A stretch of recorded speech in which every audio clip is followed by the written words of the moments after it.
Good thing I got friends that know what I'm saying. Otherwise, you wouldn't hear what I just said.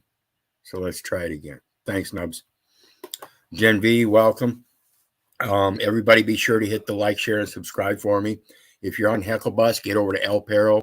Do the same over there. And likewise, if you're on El Perro, get over to Hecklebus. Hit the like, share, and subscribe. Get the help the analytics and the analogs. And of course, there's a PayPal button. Anybody wants to share some love. And we're going to get into it here. We're talking about the new digital age, and everybody's talking about the digital reset and the new digital coin going around. And we're going to talk about, again, the etymology of this damn term called digital. And a lot of people refuse to do this kind of stuff. So I'm hoping that some of the words that I'm showing you here the last week or so, you'll pay attention, because these are some of the most common words that we're getting into in the modern times that people really need to be aware of and be able to comprehend the change in the grammar, the language, the use, the storage, the filing, all of that. So we're going to get into it with our first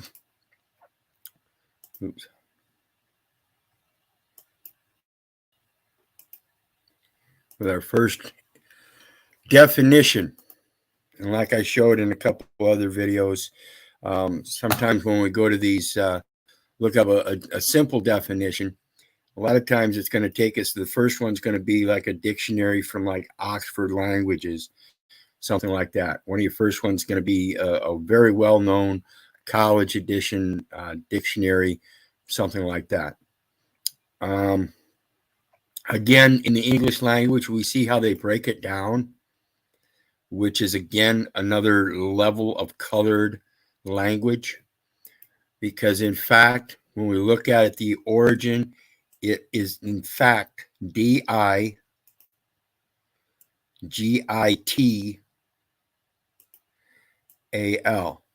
And we'll show you that. But first, we're going to go through the modern use, because it's got an actual usage scale in the when you go to Oxford's language.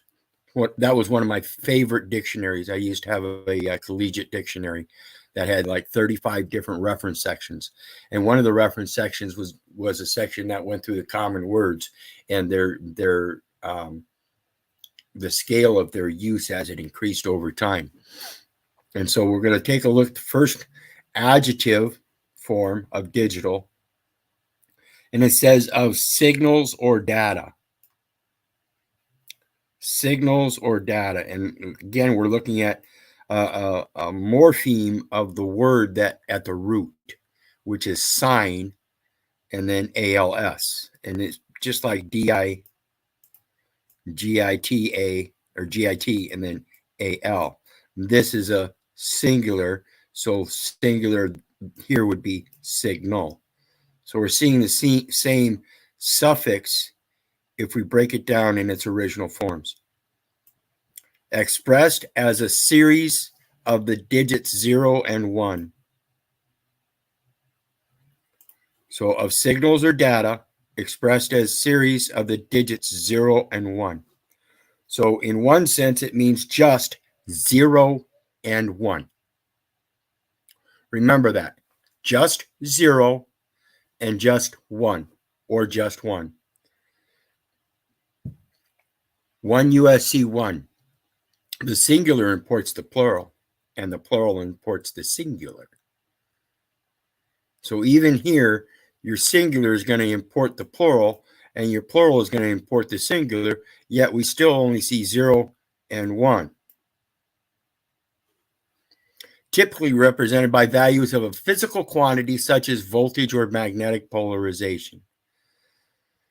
So a physical quantity would not be 0. Correct? Correct me if I'm wrong. Relating to, using or storing. Using or storing data or information in the form of digital signals. Again, we're looking at Di-git-al.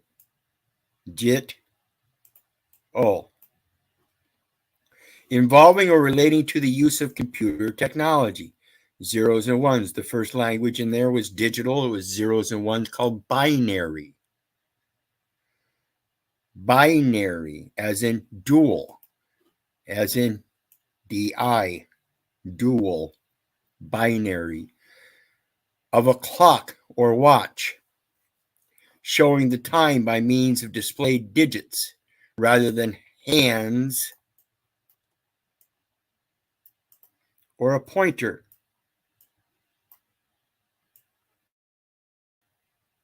As in a index finger that points, relating to finger or fingers. 1 USC 1. Singular imports the plural and the plural imports the singular. Most people have more than one finger. Origin. Latin. Digitus, digitalis, digital. Finger toe in origin, late 15th century. From Latin digitalis, from digitus, finger, toe. Use over time for digital. Since it started being used predominantly in the 15th century, here we have a recording from the 18th, and you see until 1950, oops.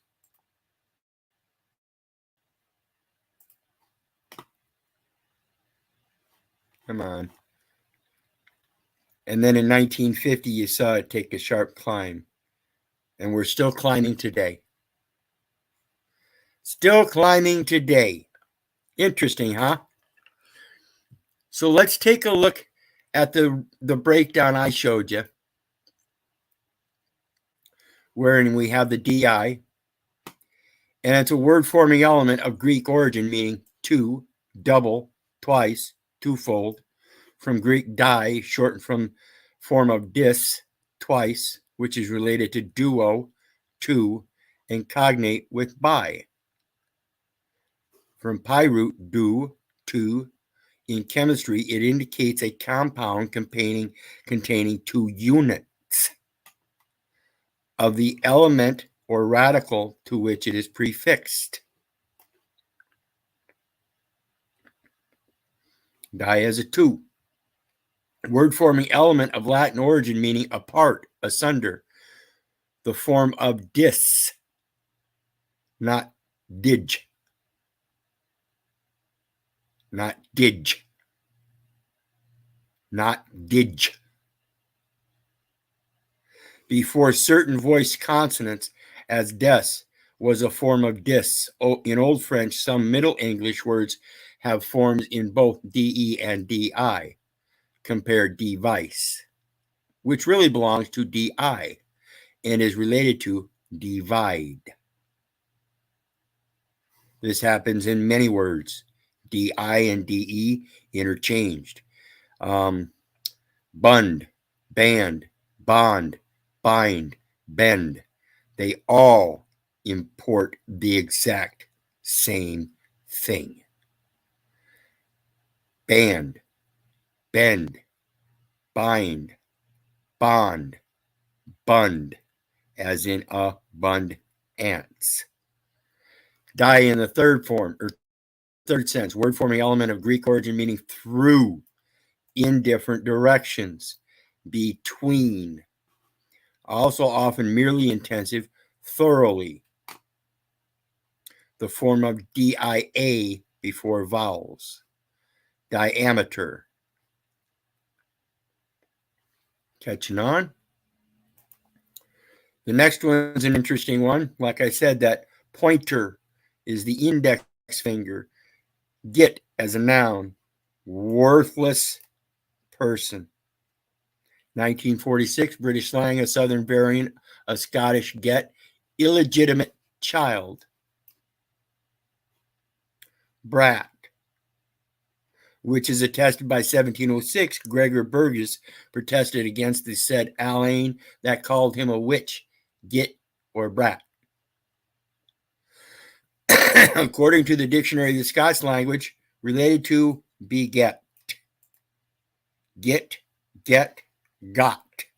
Bind, or bind, bund, band, bond. All of them.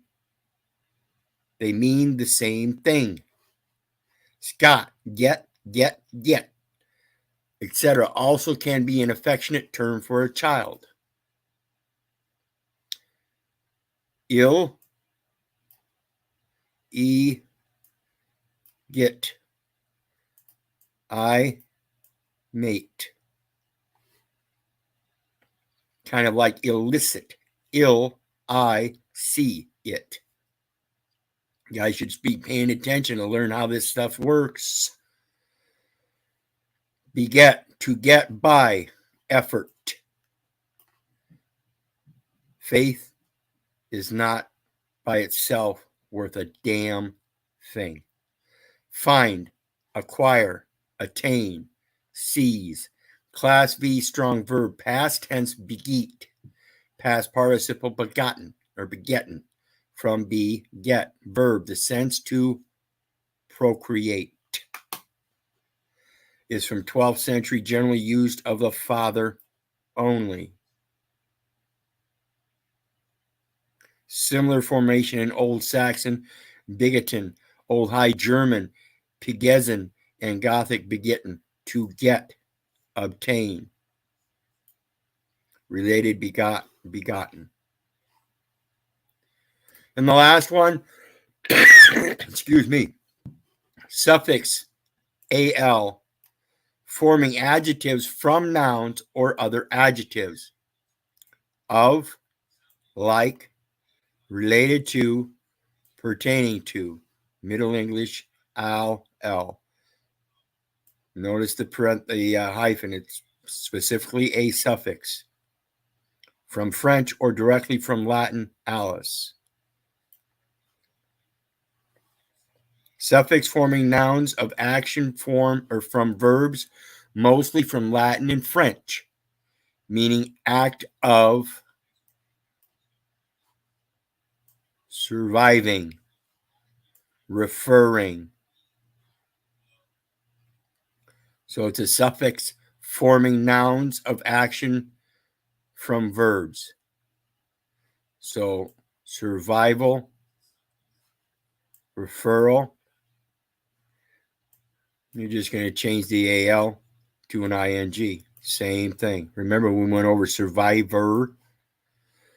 Middle English, ale. From French, feminine, singular, ale. From Latin, alia, neuter plural of adjective suffix, alice. Also used in English as a noun suffix. Nativized in English and used with Germanic verbs. This is one of the things I hope people pay attention to. The general population of America is 40% German, as in bestowal, betrothal. The third sense, word-forming element in chemistry to indicate presence of an aldehyde group, from aldehyde. The suffix also is commonly used in forming the names of drugs, often narcotics. Barbital, a barbiturate. Bear walks into a bar, walks down to the end of the bar, and there's this drunk woman down there, reaches over, picks her up, and eats her right in front of everybody. Turns around, heads to walk out the bar, and bartender says, wait a minute. That was a barbiturate. A tendency that apparently began in German and might have been suggested by chloral.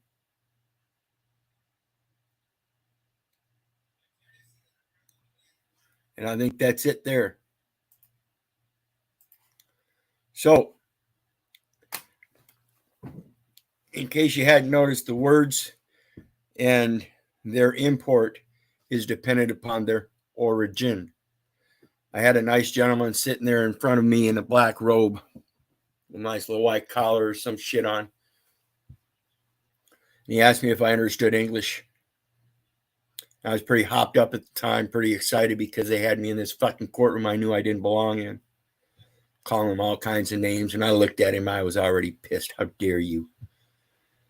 Yes. I got to reflecting upon that later on. and realized how little I really do understand the English language yet to this day. I'm getting better at it, but I really can't really understand it. But what I can do is point out to its origins.